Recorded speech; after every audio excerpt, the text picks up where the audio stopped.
Welcome to The Explainer. All right, let's talk about mindfulness. You've probably heard that word thrown around a ton, right? But what does it actually mean?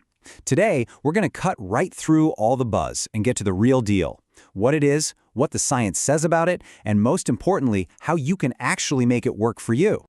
I mean, does your brain ever feel like a web browser with just way too many tabs open? Yeah, you're not alone. So we're going to dive into a really simple practice designed to help you close some of those extra tabs and just focus on the one that truly matters. The one right here, right now. The present moment. Okay, so let's get down to it. What are people really talking about when they say mindfulness? Because it's so much more than just a trendy buzzword. It's actually a very specific state of awareness.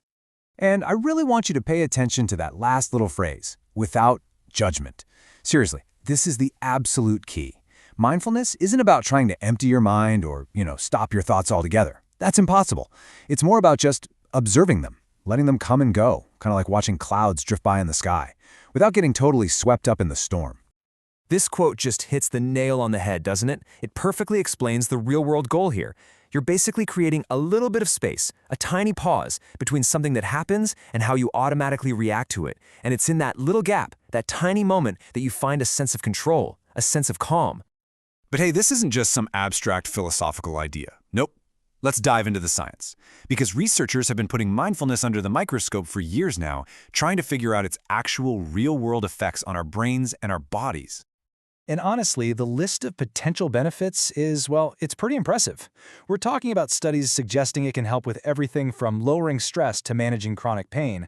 Some research even points to actual physical changes in the brain, like an increase in gray matter. And that's the part of your brain that handles stuff like memory, making decisions, and keeping your emotions in check. Okay, so about that whole changing the brain thing, could mindfulness really slow down how our brains age? Well, this is where the research gets super fascinating and, honestly, a little bit complicated. So, on one side of the ring, you've got these studies from 2019 and 2020. They looked at long-term meditators and found they had lower rates of brain tissue loss. I mean, that's pretty wild, right? But then, on the other side, a big study in 2022 with older adults found, no major differences in their brain scans after a year and a half. So what this really tells us is that the science here is still a work in progress.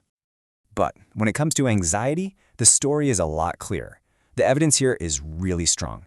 There's this major study in 2022 that put a mindfulness program head-to-head with a really common antidepressant, escitalopram. You might know it as Lexapro. And the results? For treating anxiety disorders, mindfulness was found to be just as effective. That is a seriously powerful finding. Okay, so this all sounds great, but how do you actually do it? Like, what's the first step? Well, the great news is you don't need any special cushions or expensive apps or a ton of free time to just get started. Seriously, it can be as simple as this little exercise. Just find a quiet spot and start to notice your breathing. Feel your stomach rise and fall. Notice what the air feels like coming in and going out. And listen, step 4 is the most important part of this whole thing. Your mind is going to wander. It's what minds do. The real practice isn't about fighting off distractions. It's just about gently and without any judgment, bringing your focus back to your breath, again and again. And remember, mindfulness isn't just about sitting still with your eyes closed.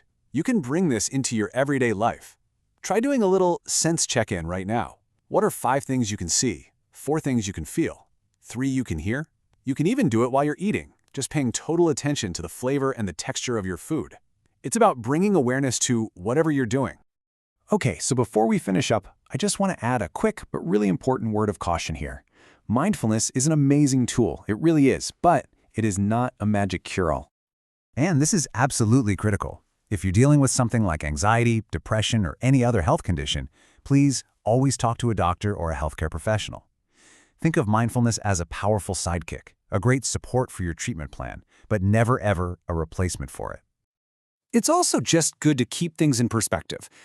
As this quote points out, while all the research is incredibly promising, scientists are still figuring out all the details of exactly how and why it all works. It's a field that's still growing and evolving, which is pretty exciting, actually. So what's the big takeaway here?